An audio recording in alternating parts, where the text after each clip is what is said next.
Imagine waking up one morning, checking your phone, and seeing this. Markets crash 20% overnight.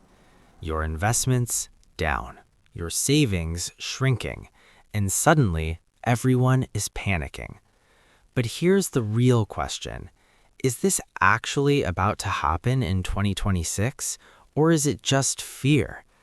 Because something strange is already happening. Stock markets have started dropping, oil prices are rising fast, and investors are getting nervous.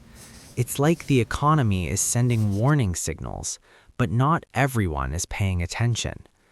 Let's start with the biggest risk, oil. Right now, global tensions are disrupting supply, and oil is the bloodline of the economy. When oil prices rise, transport becomes expensive. Food becomes expensive.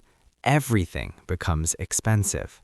And when everything gets expensive, people spend less, businesses earn less, and the economy slows down. That's exactly why economists are now warning about stagflation, the toxic mix of high inflation and slowing growth. It's the same nightmare we saw in the 1970s oil crises. Right now, Brent crude is trading around $110 to $114 per barrel, up over 50% since the conflict escalated.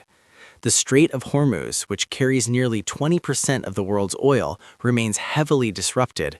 Tankers are rerouting or staying away, and every extra dollar on a barrel adds billions in costs that ripple through the entire economy. Higher fuel prices mean trucking companies charge more to move goods. Airlines raise ticket prices. Farmers pay more to run machinery and transport food to supermarkets. Those costs don't stay with businesses. They get passed straight to you, the consumer. And here's the dangerous part. Central banks like the Federal Reserve are now stuck. They can't easily cut interest rates to boost growth because inflation is climbing again. If they do nothing, the economy risks tipping into recession. If they fight inflation too hard, they could crush demand even more. This oil shock is the biggest near-term risk to the global economy in 2026. It's already pressuring stock markets, making bonds volatile, and pushing investors towards safe havens like gold. You've probably heard this word before. Inflation. It's the silent killer of your money. And just when people thought it was going away, it might be coming back. If inflation rises again, central banks will increase interest rates, and that's where the real problem begins. Higher interest rates mean one thing. Everything becomes more expensive to borrow. Loans, mortgages, business funding. Suddenly, people stop spending. Companies stop expanding. And when that happens, the economy starts to slow down. But here's something most people don't realize. Markets don't crash just because of bad news. They crash because they were too high to begin with. After years of growth, some experts believe markets are overvalued, especially in sectors like AI. AI is booming right now. Billions of dollars are being invested. But here's the question.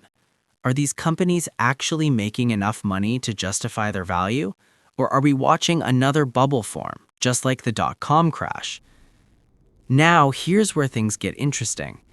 Despite all this fear, the data tells a different story. The global economy is still growing. Most investors still expect gains. And the chance of a recession? Roughly 30%. Not zero, but not guaranteed either.